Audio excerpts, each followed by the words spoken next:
So today we are looking at starting Learning Outcome 5.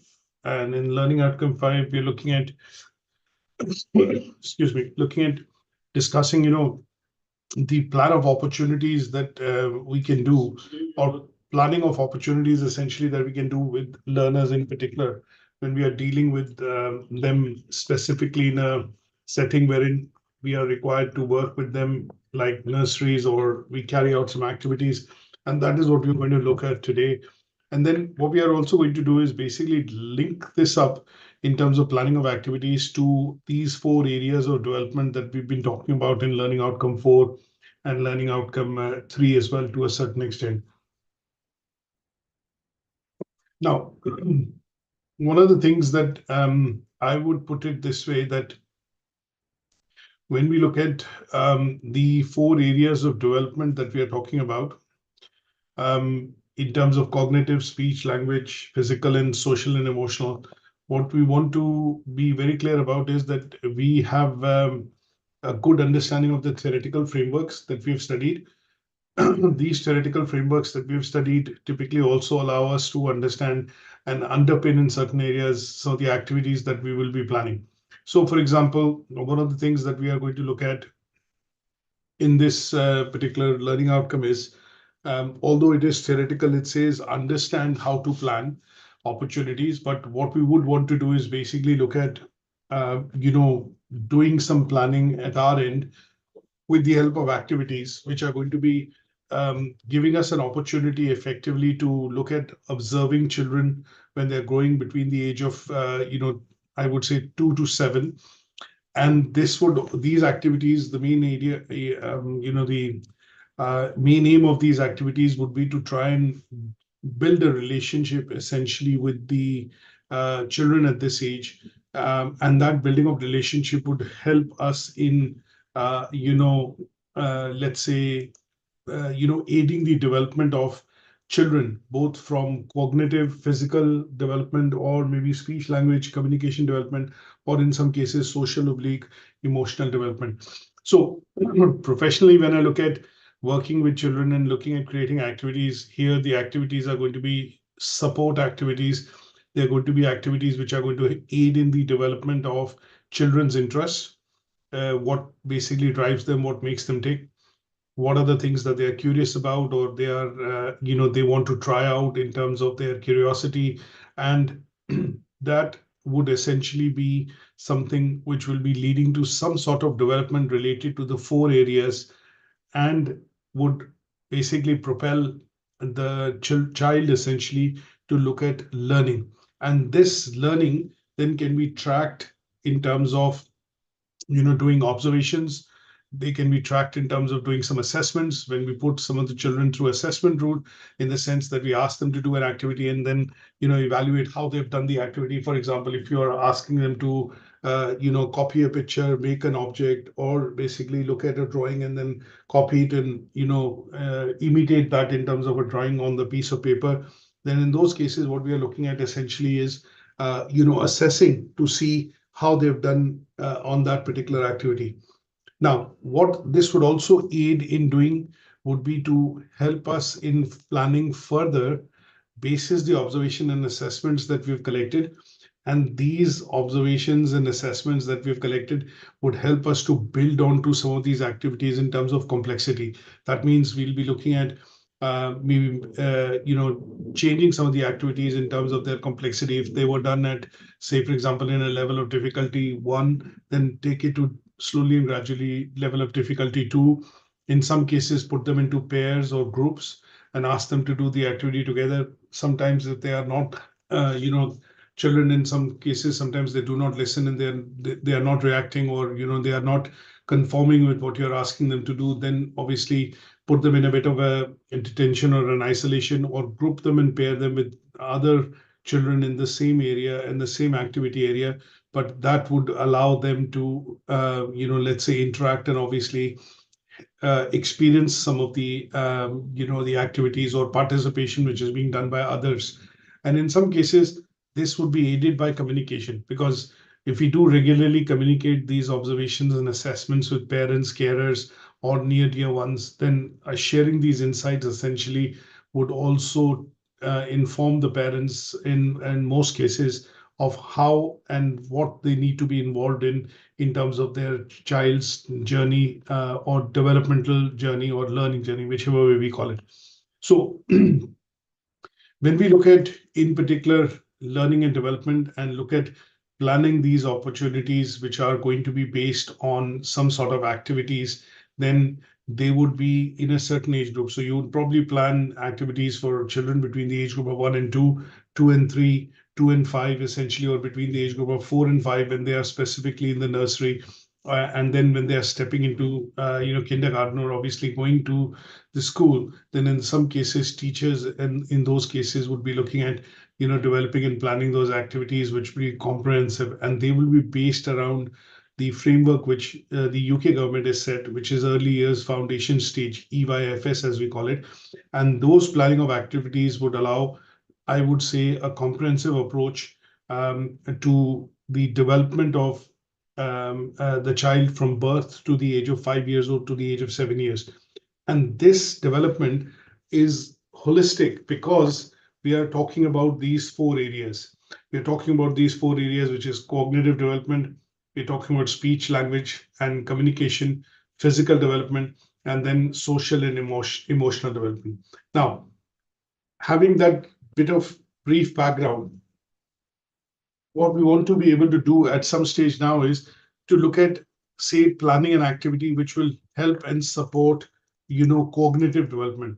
So in the setup or in the, in your place of work, have you planned any activity which aids in the cognitive development process for child? Any ideas, any sort of activities that you've done or planned, which would essentially, aid in this particular context in particular? Any idea? Any rough guesses in terms of any activities that you planned? So would that be something like in our setting, we've got a imaginary play and role play sort of area, and at the moment we're focusing on Goldilocks and the 3 bears. So we've been getting them to reenact the scene in the cottage where they each have a bear and then there's a Goldilocks, and they reenact the scene with the porridge is too hot and it's too cold and the chairs are too small and all of that. Would that be something that would be involved in this? And then we also talk about where's the bear sitting? The bear sitting on a big chair, or the bear sitting on a chair that's too small, and doing that sort of activity. I would say some part of it I couldn't hear that properly, but yes, I would say yes, you're probably correct in the ballpark, because when we look at, just to add to what you've said, when we look at cognitive activities, we're looking at basically their idea, the ability to be able to think and reason. That is what we're looking at, helping them develop. Now, when we do plan them, and obviously they can be planned on a varied basis, but when we do plan them in the age group of, say, 0 to 1, wherein it is more about the getting to know their senses, being able to control, their movements and things like that. Some of the activities might be based on, playing with toys or, playing with props and things like that, because they're generally lying down, or if they're sitting, they are still trying to find their balance. But if it is going to be in the age group of 1 and 2, sometimes you would see that they would now be able to pick and, feel the objects, and they would be using most of their senses. So some of the activities that you plan on that side would be to do with, giving them props that are going to be allowing them to, say, for example, hold things or move things around, or use those to be able to walk, or, essentially go from one place to the other within the house or within an activity area. But if we look at the key parts of the development, which typically tend to happen in the age years, after 2 to 5 or 2 to 7, that is where you're looking at some of these activities being suggested would be basis, one, according to the age, but also, it will be basis, I would say, the ability of the child to be able to, reason and, think and reason, and obviously do some of the, tasks which have been done. So, for example, in the age of, between the age of 2 and 7, you'd probably look at engaging with them in terms of activities like hide and seek, or you'll be looking at showing them a lot of pictures and asking them to remember.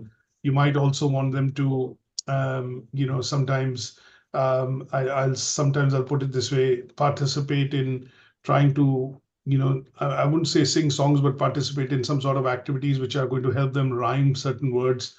And in some cases, in order to get them to understand this process of reasoning and the rationale of what is the logic and how to reason, you might want them when they're outside in a physical activity area, you might get them into mazes, or you might get them into some sort of let's say an external environment wherein they would use and see and obviously then comprehend what is required to be done. So they would listen to your instructions, they would follow some of the others in the group, and in some cases they might have their own mind. So you ask them to start walking, following you and walking in a line, you would see one or two actually start walking in another direction or fall out of the line. So those areas would be areas wherein you're trying to make the activities more participative by asking them to listen. And you normally, as a teacher or as an activity, when you conduct that, you only say, okay, here, listen to me, listen. And you normally use hand gestures and you say, okay, look into my eyes, or listen to me. And that is where you're trying to get their attention. And in those cases, what you're looking at doing is basically helping them to develop a bit of their skills on all the things. For example, their motor senses. You're looking at basically language and the communication part. And in some cases, you are then also challenging them, in terms of trying out different things and putting them into different groups. And these activities could vary. When we look at beyond the ages of 7, so we go to age 7 to 9, you would make them a bit more complex to develop their cognitive with development, which is basically thinking and reasoning by giving them puzzles, for example, or asking them to match certain things. Like in activities, what we normally tend to do is give them a lot of different cards and say, pair these cards together or match them together. And some of the games that we generally, or activities that we generally do in the physical area, would be to ask them to play with a hoop, or try and ask them to say, for example, in some cases, what we try and do is basically ask them to separate and differentiate colors. So the yellow group moves this side, the red group does this, and differentiate in terms of responsibilities. And this is again being done with a lot of aspects in mind. That one, you need to keep them interested. Second, you need to grab their attention. Third, you need to be, your activities and the resources that you use should be able to allow them to reason. And obviously, I'll put it this way, allow them to reason and obviously think from a point of view of what is required to be done, and in some cases follow instructions to get certain things done. And that would give you a assessment at the end of it, an observation that you'll do, and you'll do an assessment to say, okay, I asked the group of children to follow this particular instruction, and what I do see is that everyone followed the instructions, everyone did what was exactly told. And that assessment at the end of it informs you that your activity that you've done in terms of ensuring that whether one, they are able to understand, they are able to take instructions, second, they are able to understand it, and third, they are able to execute it. And this part, which allows them to think and reason, to be able to do it, whether they follow somebody else in the group or other children in the group, or they do it themselves, gives you assurance that at the end of it, that the child has kind of, I wouldn't say probably well developed, but child has developed the ability to think and reason when instructions are given to carry out certain tasks. And they would be examples of the opportunities that we plan in terms of activities, and this would be related to cognitive development. In short, if I put it this way, anything which engages child, children between the age of I would say 2 to 5 or 2 to 7, and gives them the opportunity to reason and think, would all fall into what are called activities that we plan, and they would be related to cognitive development. Is that okay? Yeah, that's fine, thanks. Yes. Now, when we look at the second part in terms of some of the development that we need to look at, one would be that if we put them into a bit of an activity, and this activity is a group activity. So we know now after carrying out a few different tasks and observing them for a few weeks, we can clearly understand that they are able to follow individual instructions. That means if you tell a particular child to do something, they will understand your, let's say, your command and your communication, and they will carry it out to their best aspect to accomplish that task. Now, that is individual activity because you planned it and you've given it specifically to that child. How do we look at activities which could be group activities? Group activities tend to be activities wherein we are looking at considering the, let's say, the approach which will, or some of the tasks that we put out would be considering the development of problem solving and abstract thinking ability. Now, again, this is, from the age of 2 to 5 or 2 to 7. And here, what we are looking at is activities which are not individual, but activities which are done in groups. And these activities which are done in groups, would allow the learner, or in this case, the child, to essentially develop what is called, cognitive side of things, which is thinking and reasoning, but by putting into context activities which are going to be looking at helping them discover problems and then coming out with solutions because they're working in groups or pairs. And then when I talk about abstract thinking, when I say abstract thinking in particular, what we want to do in relation to the early, childhood years is that here we are looking at asking them to, let's say, think about, let me give you an example. I think that'll be easier. So what we want them to do is basically think about hypothetical scenarios.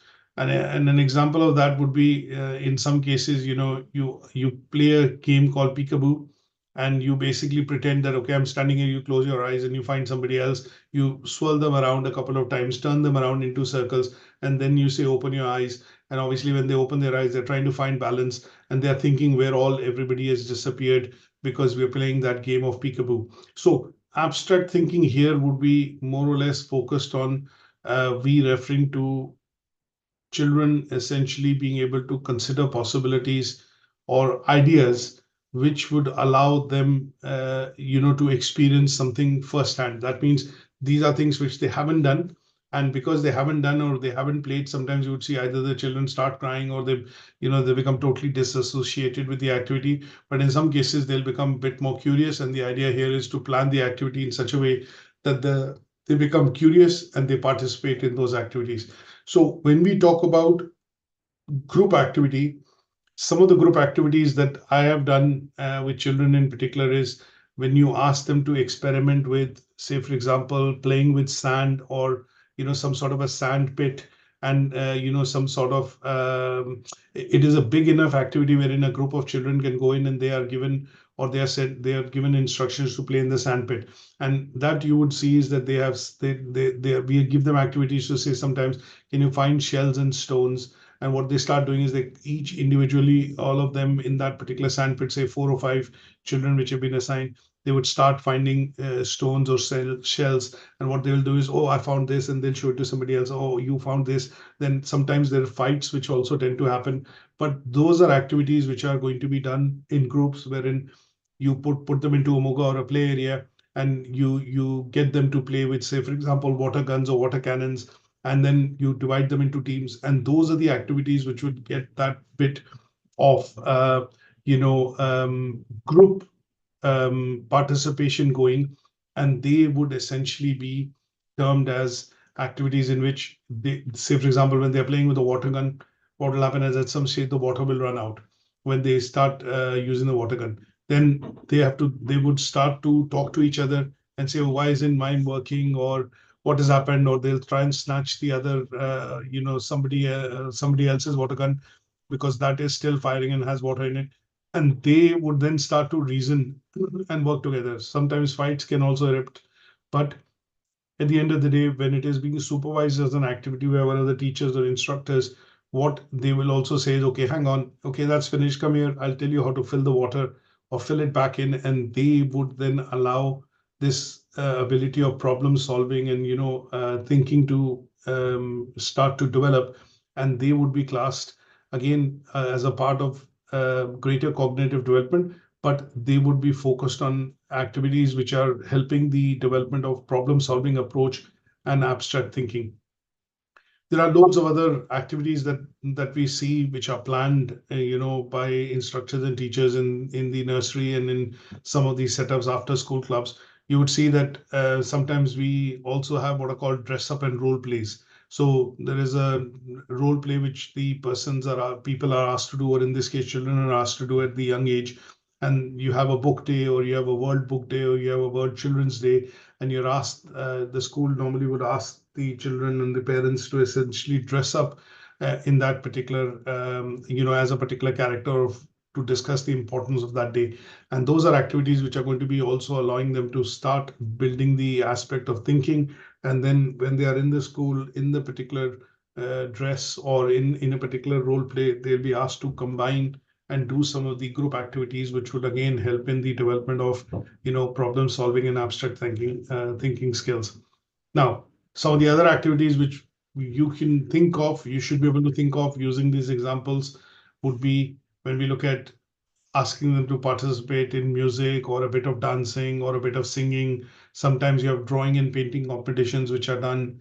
You would generally see that these activities are focused on the areas of problem solving and abstract thinking.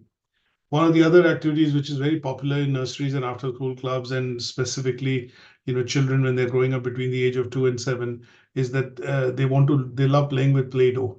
You're given a piece of, a bulk of, sometimes during playtime, teachers and instructors would give out Play-Doh and they would distribute it. And then you have them in different colors. What children would then do is basically start mixing them up. And then at some stage, what you're going to tell them is how do you, look at separating the Play-Doh now, or obviously how do you look at not mixing it up, but making it into some sort of an object or an animal, or looking at a picture, make it up, but use different colors to be able to do it. And in those cases, the opportunity of, exchange. Okay, I've got the yellow one, but you need red for the cheeks or red for the eyes, or you want different color for this. So can you give some part of your Play-Doh to the other child and ask them to trade some part of it in so that you have a different color? Those kind of activities essentially would, be activities which would be aiding, obviously as a greater part of cognitive development, but reasoning and thinking part of it related to problem solving and, developing the thinking process within children. Is that okay? Yes. Yes, thank you. Okay. Now, when we do look at, some of the, let's say, areas in particular, when we do talk about speech, language, and, communication skills, what we'll also be looking at in this case would be to try and understand what could be the activities that would be required to be done, and these activities that we need or require to be done again to develop speech, language, and communication skills. Now, when we look at the development of activities which are going to be related to speech, language, and communication, again, we'll be able to divide them into different age groups. So when you look at the age group of 0 to 1, when children are essentially, growing up, and obviously at some stage, they are, still finding their abilities to be able to stand, walk, and obviously, start to speak something or start essentially imitating certain, words which they hear from their parents or in their external environment. You would generally see that in some cases, it is the speech part of it which most children are essentially looking at doing. So for the first 3 years, if I put it this way, the brain is still developing and maturing. And in this period, what we will generally see is that the child's ability to remember, the child's ability to speak and use communication skills is going to be limited. So in the first 3 years, we normally say that between the age of 0 and 1, children are able to remember up to 50 words. They're able to put 2 to 3 words together to form basic sentences. In extreme cases, because you would generally see development, is different across different children. Sometimes children Some children begin to walk when they are 10 or 11 months old, and they start speaking at the age of 1. Some of them take 12 to 15 months to start walking, and in their case, the development of speech communication skills tend to happen slightly later. But on an average, with research, when we look at what we generally get to see is that children between the age of 0 and 1 remember up to 50 words. And then when we see children between the age of 2 and 3, up to 300 words. And when we see children between the age of 5 and 7, up to 1,000 words is what they can remember. Now, you would sometimes see differences in terms of how they speak, sometimes you would see some children are not able to pronounce a particular word. So when we talk about certain words, or when they hear these certain words, they would try and repeat it back, but they would do it in a very different way, in the sense either they will miss out speaking one of the words or one of the text, characters in the word. So when I say a word like, tea, they might say tea. They might not be able to pronounce it fully. And that is where they're perfecting the techniques to be able to speak, and obviously speak the words, accurately. So when I say sheep, they might say sheep, sheep, and S they would miss out because they wouldn't understand what is the meaning of the word, because obviously they're not writing at this age, but what they're missing out in terms of is some of the phonetics of how we say some of these words. And that is where the development of speech, language, and communication skills comes in between the age group of 2 to 5 and 2 to 7, wherein they would be perfecting some of these skills which is related to speech and language therapy. And there again, as practitioners, as teachers, instructors, parents, people who take care of, or carers who take care of children within the age group, what we are looking at is planning activities which are going to be helping us to aid in the development of speech, language, and communication skills. So if I have to look at planning some of the activities uh, you know to help in the development of these skills, what do you think would these activities would be? Any ideas, any rough guesses? Any rough guesses in terms of what could be the activities that you would use essentially to promote, speech, language, and communication skills? We're not talking ages 0 to 1 or 0 to 2, but in general, ages say 2 to 7. Well, I know one thing we did with our 2-year-olds is we were reading the Billy Goat's Graph book. And what we did is we used little puppets to tell the story. And we said words like, this is the big Billy Goat. And they all said the word big. And then we said the small Billy Goat and the middle Billy Goat. And we did things like that, and they had to repeat the words. That's perfect. Yes. That's something that we could do. And then also for our 3-year-olds, what we've just done is we've done activities where we were reading a story about animals, and we then obviously talked about all the different animals in the story, and we were then working with them on the words and what the names of the animals, the names of the animals. So dog starts with a d sound. And then we got them to draw pictures and spoke to them about the picture that they had drawn, about, if that was a frog and what does the word frog start with, and things like that.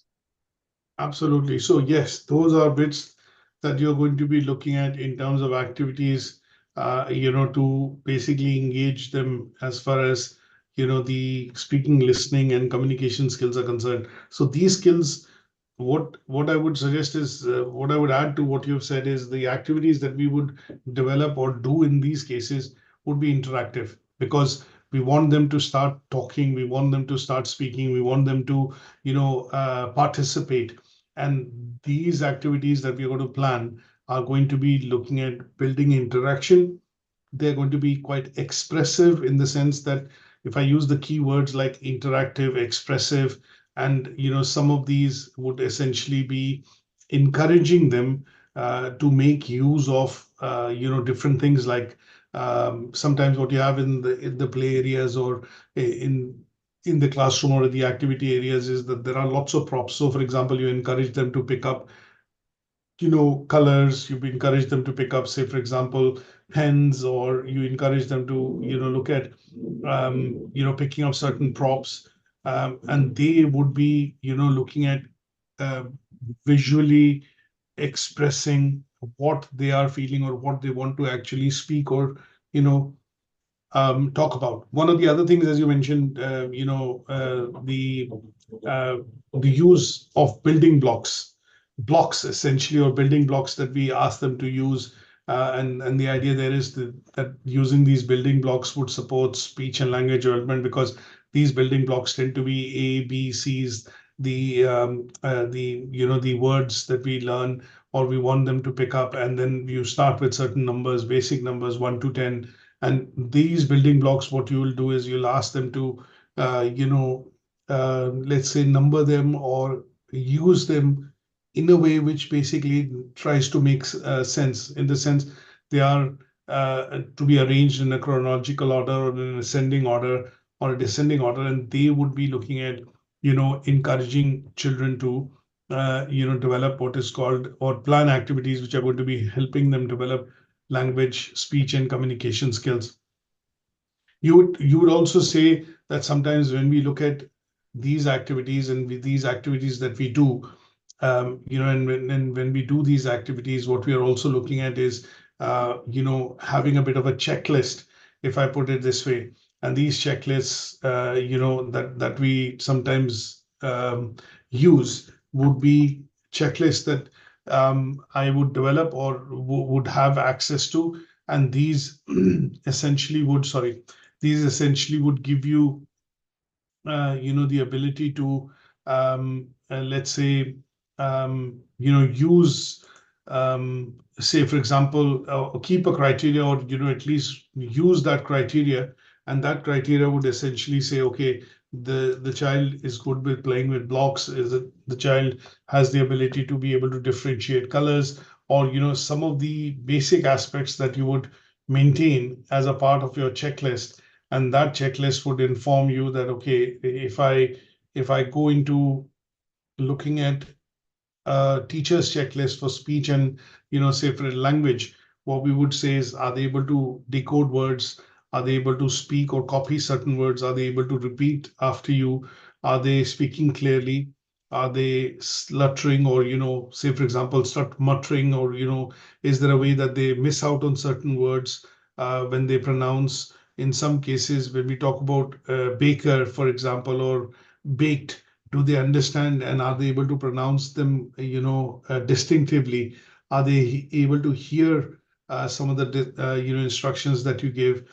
And you would basically use this kind of a checklist essentially to ascertain that, the children are developing basic skills which are required to be able to, let's say, communicate, understand, and then talk back, or, in some cases, communicate with others, or when they are put into activities to do in a group.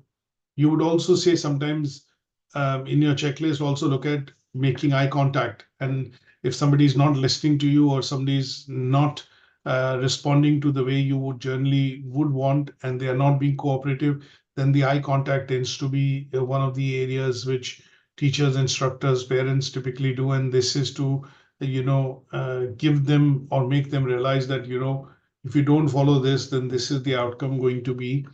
And in such cases, these one of the other ways I will say is, before I summarize, is sometimes you would see that the teacher would, or your parent would, with the children, give the instruction in a very bold and a clear or a loud noise. And this is to differentiate between the high volume and the pitch that would be directed towards them, to say that, you need to calm down, or you need to understand this, and you need to fall in line in terms of any such activities which are being planned. And in such cases, these are things which children would be able to pick up, respond to, because when you speak to them in a journal tone, they are able to understand. But if the tone becomes loud and it becomes dominating, then you would know very clearly, and the child would understand that I need to, I don't need to, or maybe I need to stop doing what I'm doing, because this is something which I'm not doing right. And that is why I'm being, instructed in a different tone to follow this. And they are able to notice all these, changes in your speech, and in your communication tone of voice, and they are able to interpret this as signs that we need to, I need to do this or I don't need to do this, and that gives them a clue in terms of developing and either agreeing or understanding in terms of what they are doing when we talk about speech, language, and communication. Now, when we do think about some of the very specific activities which are going to be aiding in the development of speech and grammar, so we need to look at certain activities which are going to be specific to this particular area of development. So when we talk about between the age groups of 5 to 7 or 5 to 8, what we are generally going to be seeing is that children at this age are able to make sounds, differentiate between sounds. They're able to differentiate between different types of words, what are being spoken about. And here, when we talk about development in terms of speech and grammar in particular, what we do see is at one of the stages, it will involve them to make, using the words that they know and the vocabulary they have, you're going to ask them to make sentences. And these sentences, although would be quite simple in their context, 2, 3, 4 words, 5 words, but what you're looking at doing is asking them to start grouping words together to be able to make sentences. The next stage would be that they are able to speak, they are able to respond to your instructions in simple words or in simple sentences, short sentences, and that I would classify as basically stage 2. Now, if I have to advance this further, then what I would do is basically at stage 3, I would say they can involve in terms of conversation. They can eavesdrop into your conversation to say, okay, some two people are talking and they come in with their own perspective. And then in some cases, you would also see that they're able to build complex sentences. And these complex sentences would be free from any grammatical mistakes because they've been observing, they have been repeating, and they have been essentially responding to some of the instructions that you give out in the activities or when the activities are carried out. And they would essentially allow learners to move from, say, stage 1 to stage 3 or 4, wherein it shows the development of language, communication, and speech related skills.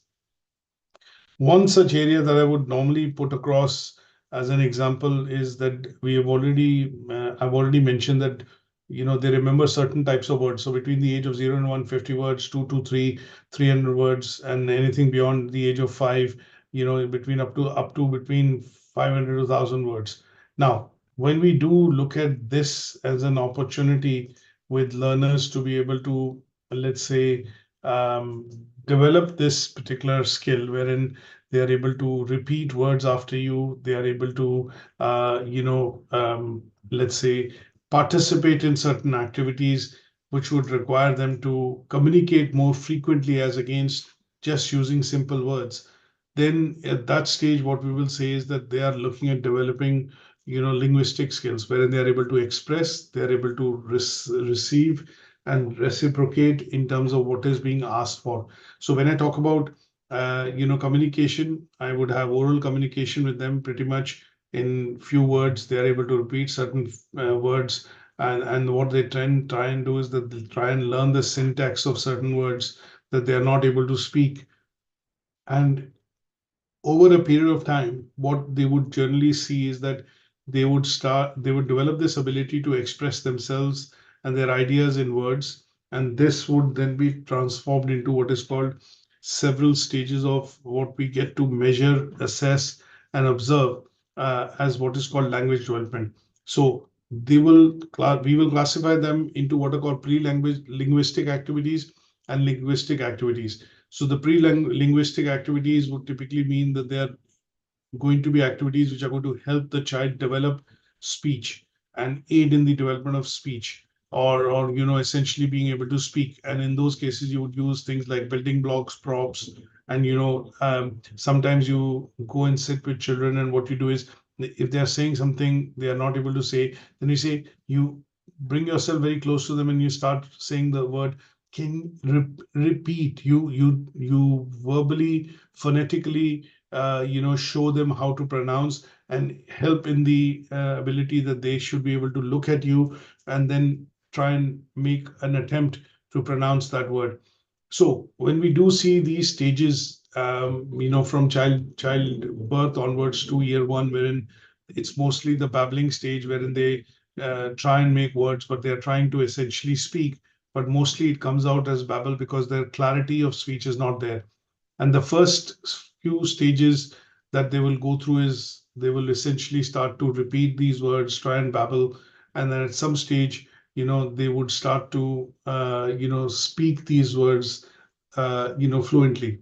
And it is something that we've all experienced as parents, for those of us who have children, that, you typically get your child to speak pa, or ma, when they try and speak it in about 4, 5, 6 months. 6 months onwards, they start, at least recognizing your face and obviously try and repeat ma, and those kind of things. So those would be, we are looking at pre-linguistic speech development patterns that we generally see, and then leading to babbling stage, then the first key words that they pick up within the age group of 0 to 1, and then the age group between 2 to 3, and that would be the 2 word stage where they're able to say 2 words together, and then between the age of 3 to 5 up to 1,000 words in vocabulary, and that would allow them to say short sentences, although they might not be grammatically correct, but they would try and say some of these sentences.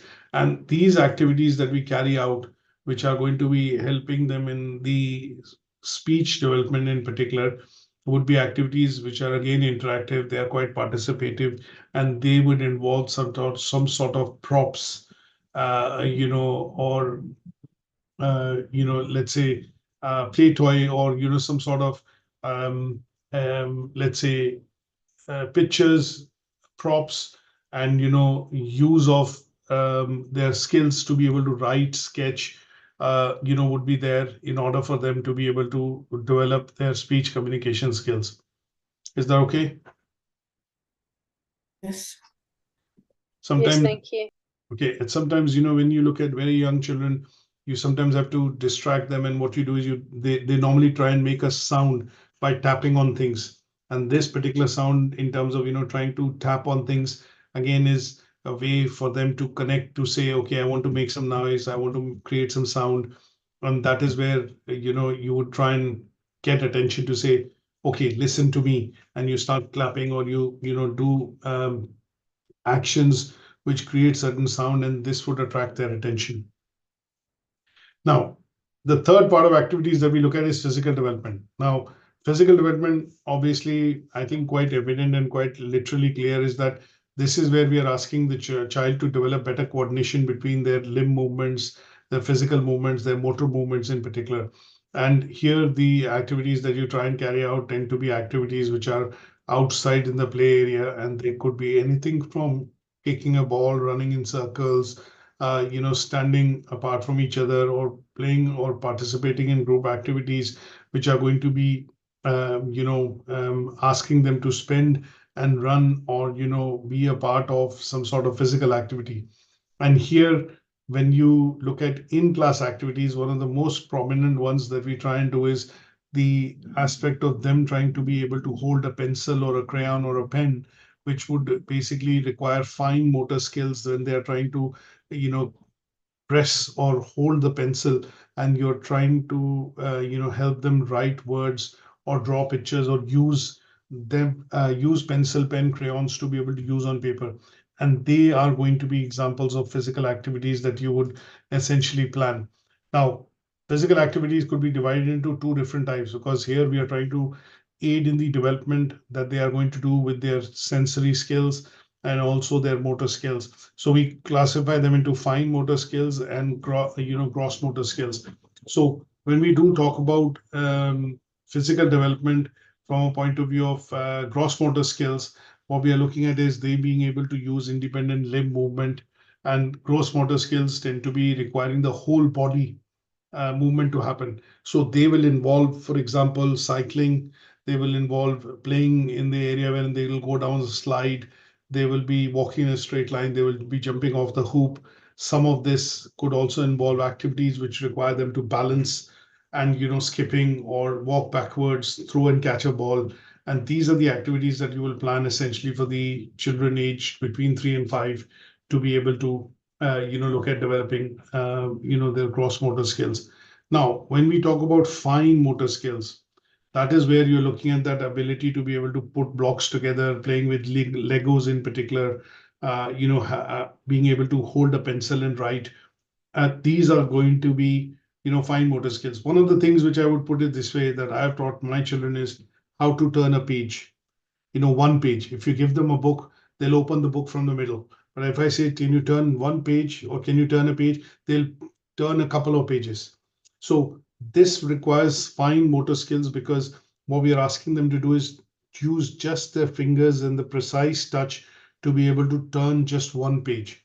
And when you give them coloring tasks and exercises, things like you give them a big picture of a bear or a lion or whatever, and then what you'd say is ask them to color, just the. And when you give them instruction in the class and you ask them to say, can you color the feet and the belly, or color the head or the mane, just paint the mane, they won't understand. And what they will do is they'll not be very good with their coloring skills, is because the colors would go out on the whole paper or outside the painting or the drawing. And that is where they would be learning using drawing and painting to get a handle on their fine motor skills. And sometimes you give them skills, which is to say, can you trace this line, or can you use this tracing line to be able to create an object, joins the dot together, in the age of 3 to 5. And they are all going to be allowing them to develop what are called fine, motor skills. At the age of 7 to 10, or from the age of 7 to 12, they would be an example of developing fine motor skills would be to use measurements, use a scale to be able to measure, to draw a line, use a scale, or cutting with scissors, the paper or the border of a particular image. They would involve, fine motor skills. Is that okay? Any Yes, question thank on you. this? So depending on the age group, you would generally see that these physical activities could be planned. Like here in this case, an example of children between the age of 1 and 2 or 1 and 3, the instructor is essentially, asking them to play, raise their hand, jump, stand on one feet, or balance their body, or jump and come towards her. Those are kind of activities that you would plan when you have children between the age of, say, 1 and 2, or between the age of 2 and 3, and they would be focused on, again, as I mentioned, developing some of the motor skills that they need to do, which is to get a control over their physical bodily movements, and that would be this part. Now, the last part that we will look at in terms of social and emotional developmental skills, we need to look at what activities would allow the development of these skills, what would create the attachment of the child with the patient, with the parents, or in some cases with teachers and instructors, and why is social development going to be, a part of the overall development of child between the age of, from the age of 2 onwards to the age of 7. So let's look at addressing social development first. So social development would refer to the child's ability to, I'll put it this way, child's ability of, say, maintaining relationships. That means they're able to recognize their parents, their near dear ones, the people that they see daily, and they're able to reciprocate certain feelings towards these people because they know them and they genuinely spend a lot of time with them. Emotional attachment or development could be seen as the ability wherein the child is able to express, recognize, in some cases also manage their emotions and respond to some of them. For example, if they see something, which is they have not anticipated, sometimes you see children start crying out of the sudden. Sometimes you would see that they'll run towards their mothers or fathers, but just because this is something that they have not realized it would happen.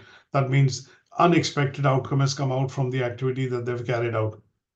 In some cases, you would see they would vent out their emotions by, obviously shouting or crying, or, stamping their feet. And they would be to essentially express their emotions, which they are going through at that point in time. And that would show and be a part of what is called the emotional development. Now, there are lots and lots of different types of activities that you can plan specifically when you talk about social and emotional development. Some of them would tend to be focused on how they manage their own behavior. Some of them would be focused on, looking at cooperation or building cooperation when they are in groups or when they are doing activities together with other children. Some of them could be activities, and I'll give you examples. These activities could be taking turns. For example, sometimes you see children between the age of 5 to 7 or 5 to 8, they're asked to play musical chairs. And that involves, and this is an activity which involves turns. You would look at sports day, which typically tend to happen in the primary school where, kindergarten and nursery going kids also participate, but they would only do only a related set of activities that would involve they taking turns, for example, running from one place to the other and then tapping onto the other child to say, okay, now you can run, I've reached this place. Those could be the type of activities that we generally see, which will be aiding in the development of social and emotional attachment, or a set of feelings within the child.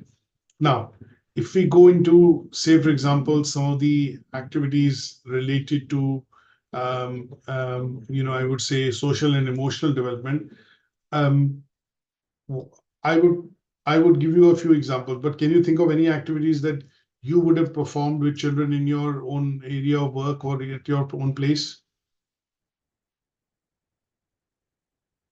Any idea?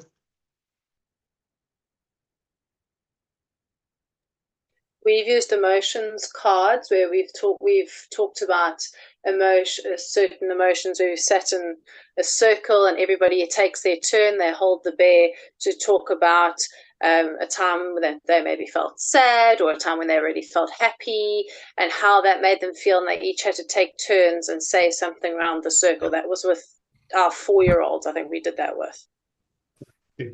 Yeah, that is a good example. Sometimes you would see that these activities would involve taking children out to play games, which are going to be generally group activities, things like singing, or you would primarily look at engaging with them using playing group games like six-a-side, with them in terms of, I would say, ball games in particular. And sometimes you would look at this being performed around if there are activity areas within the school wherein you have slides and other bits. So again, taking turns to be able to, go onto the slide, waiting for the child to actually, the other child to come down the slide fully before you actually going onto the slide.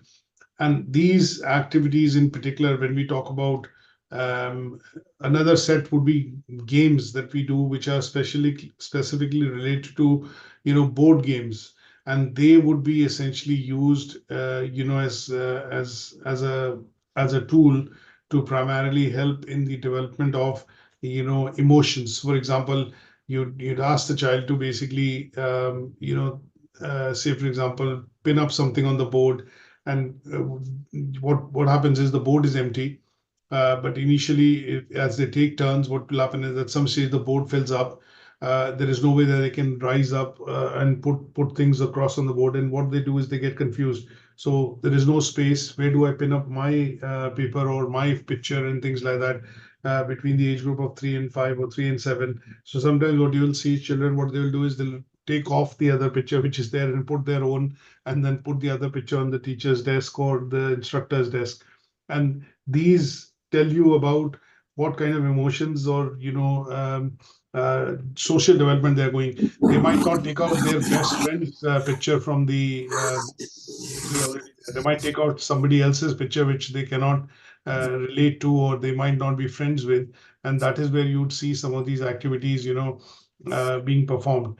Now, the emotional activities are also based around helping them understand their basic competencies, and these competencies would be things around related to awareness, their own relationship building skills, and also their skills in terms of communication, being aware of who is in and around them, and what are the let's say articles or things that they are carrying with them to the school in their school bag.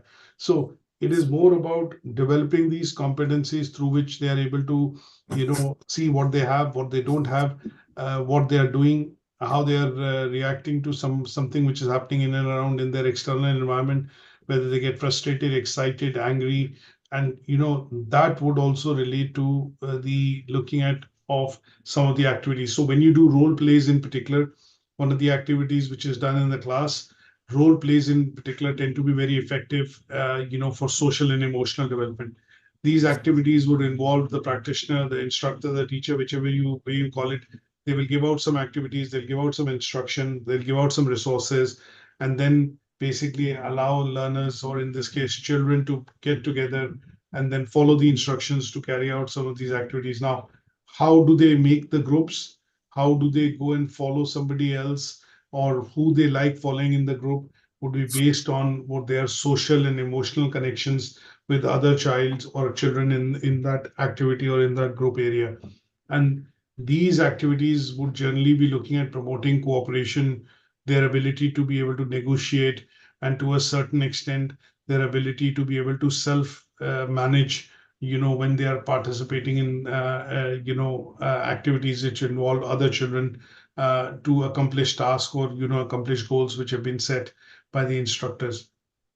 So some of these activities tend to, help the child become independent, get a sense of managing their own behavior, and to a certain extent, develop friendships by, understanding that, okay, I need to go next, or, I'll let you go next, or let you go first. And those kind of things is what you would generally see would tend to happen with children when we look at focusing on planning activities which are going to help in the development of social and emotional, skills related to overall development, which we get to see within children from the age of, I would say 2 to 7.